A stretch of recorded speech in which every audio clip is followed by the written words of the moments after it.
They offer a fleeting and empty illusion which results in indifference to others. Indeed, it even leads to the globalization of indifference.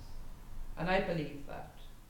I believe we have become very indifferent.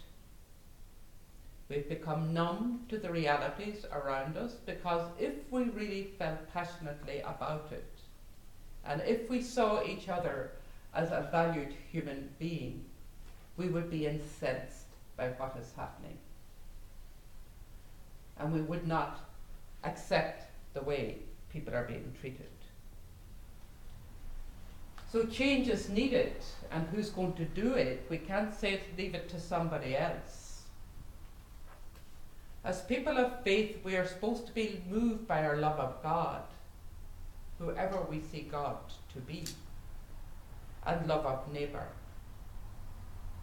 In the parable of the Good Samaritan, do you know the parable of the Good Samaritan? What was the challenge in the parable of the Good Samaritan? What was the question? What was the question? Who's my neighbour? Who's my neighbour? Who was the neighbour? Stranger. Stranger. The stranger. Who was the neighbour? The woman looked after. Were you told? Were you given a list? The neighbour had to be a Jewish person who went to the synagogue, who observed all the faith, who did everything correct. Was that who the neighbour was? The one in The neighbour was always the other who was different to you. The person who fell among thieves and was robbed was what? Who came to the raid? A Samaritan. And a Samaritan was the other, not the most common, was the other. And not only were they the other, they were the most unexpected person to be told in the story that Jesus was telling to the people who were listening, like you are today, listening to me. So they knew the story, they knew what Jesus was saying. So the most unexpected person who showed love of neighbour was the other who's different to you or I. And the other teaches us to be more who we are, and that the space of encounter between us, the other who is different to me, is the space of grace and union and encounter. But we don't see that, because we like to only be with people who think like us or like me. I find it more difficult to be challenged by the people who don't think like me, to be in dialogue with the people who are different to me. But it stretches me to the core of my being, because they teach me about who I am and what the world is. So not only is who is my neighbour, who am I a neighbour to? Who am I a neighbour to? Do I know the people that come here looking for asylum? Do I know who they are? Do I know what challenges they meet? Have I ever spoken to them? Or are they something out there as a nebulous something? Do we reach out to know them? Do we be a neighbour? Do we be a friend? So really, to change, a change doesn't come from the head. Information doesn't make us change. Change comes from the heart. It's a metanoia. It's a transformation of who we are. If information helped us to change, we would be very different. Information doesn't. It gives us the facts. It helps us maybe know something, but it doesn't make us change. Change happens in the heart, not in the head. And it comes from encounter. It comes from being with. It comes from being in the messiness. Faith people are to be in the messiness, not in the nice, clean, squeaky, perfect worlds that I was taught that in my formation as a sister that you were to be not of this world. You cannot not be of this world. Life is not perfect. Life is not in straight, clean lines. Life is messy, beautiful, destructive, non-destructive, peaceful, war, all of it's in life. Life is a combination of complex things, but to be in life, to be in the pulsation and the heartbeat of life is where change happens. Because when we distance ourselves from where life is, and particularly from those that are on the margins, we lose a sense of who we are. We lose a sense of where God is. So Pope Francis had this action plan when he wrote about what people should be doing. First of all, they need to be welcoming, and the action was to expand legal pathways for entry, cease pushing migrants towards countries where they face violence, balance concern for national security with concern for fundamental human rights. We balance national security way beyond fundamental human rights in our world today. And one of the sources he quoted was from Hebrews, "Do not forget to show hospitality to strangers, for by doing some people have shown hospitality to angels without knowing it." But I often say that we welcome strangers quite well, but we just hope they don't stay. You know that if you have a guest yourself. They're great for the first day or two, and then it becomes a little more tiring. So I don't always like to say welcome strangers, because I think people can, but strangers stay. If people have a choice and want to stay here, they have a right to be here. And then we have protecting, recognizing and defend the inviolable dignity of those who flee real dangers in search of asylum and security. Prevent exploitation, especially of women and children. And if you were living in direct provision, let me tell you, we don't protect and prevent exploitation of women and children. Because the Lord watches over the foreigner and sustains the orphan and the widow. Promoting, support integral human development of migrants and refugees. Ensure access to all levels of education for children and young people. Because God loves the foreigner residing among you, giving them food and clothing, and you are to love those who were foreigners, for you yourselves were foreigners in Egypt. We were foreigners in many a place, and we wanted to have the same rights, access to education, employment, to be great. We love to know that all these American presidents came back to find their roots in, where? Rural Ireland, some of the most poorest places in Ireland. And we think it's great.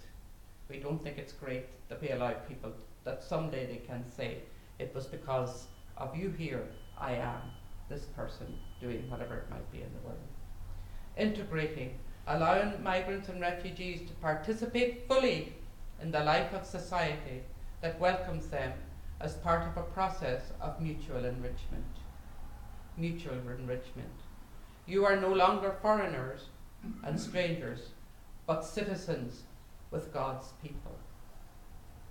It's very challenging. Because remember, refugees contribute. They just don't come to be spongers. We weren't spongers in other places. We built roads, railways. We contributed to be of the nation states that we were in. People come here, they contribute. They contribute. When we turn a gaze to migrants and refugees, we discover that they do not arrive empty-handed. They bring their courage, their skills, their energy, their aspirations, as well as treasures from their own cultures. And in this way, they enrich the lives of the nations that receive them.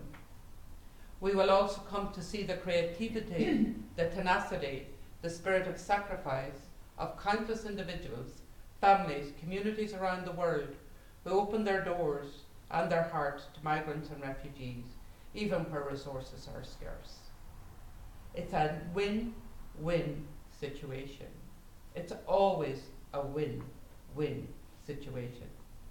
Having had the great privilege to work in another country, to be welcomed in that country, to be accepted in that country, with bad Spanish, with a Spanish accent that came from Donegal, with my own cultural beliefs, my own way of being, to be welcomed in that place taught me that I cannot not ever in my life not defend the right of people to move and the right of people to seek life in places where they can find it.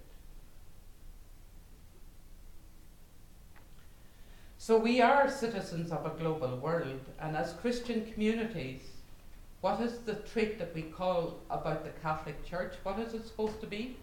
Universal. Universal. Universal. If it has any strength, that was its strength, its universality. So we are, by baptism, who is my brother and who is my sister? What do we say? When you are baptized, you are a member of The body of Christ. God's Family. family. So who are my brothers and sisters? Everybody. Everybody. That's the challenge. It would be a very easy faith to live if that was not the case. So we have to be protagonists, that we are citizens of a world. We're not just citizens of the country we are in. As Christians, we say we are part of a universal church. That means it's everywhere. So that means that everybody is welcome. But it's not only that everybody who is Christian is welcome, because Jesus taught us that to welcome the stranger didn't have to be Christian.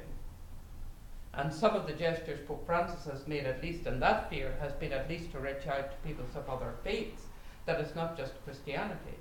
But as Christians, we are doubly obligated to be the witness to that, if we live our faith, if it's not an abstraction. And always remember that no human being is illegal. Nobody, no human being is ever illegal.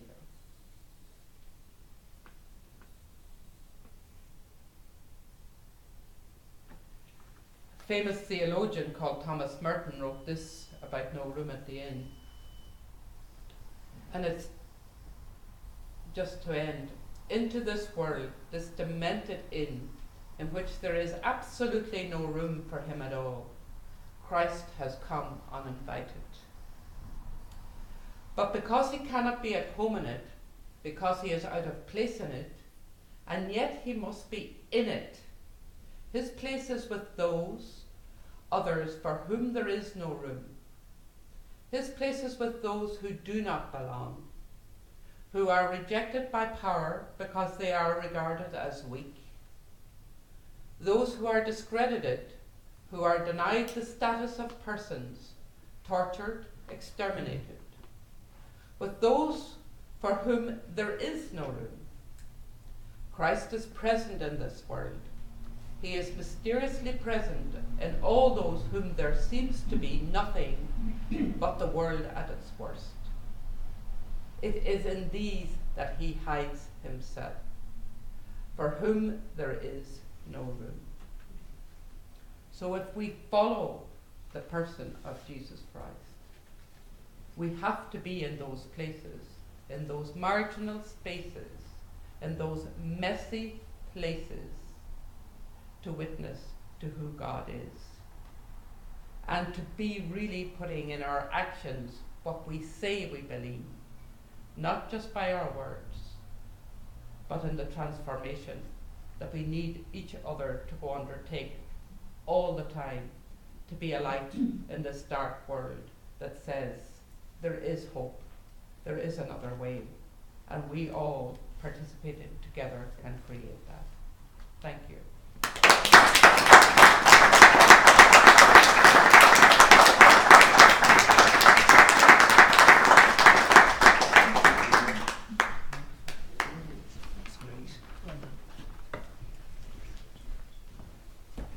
Well done, Sheila.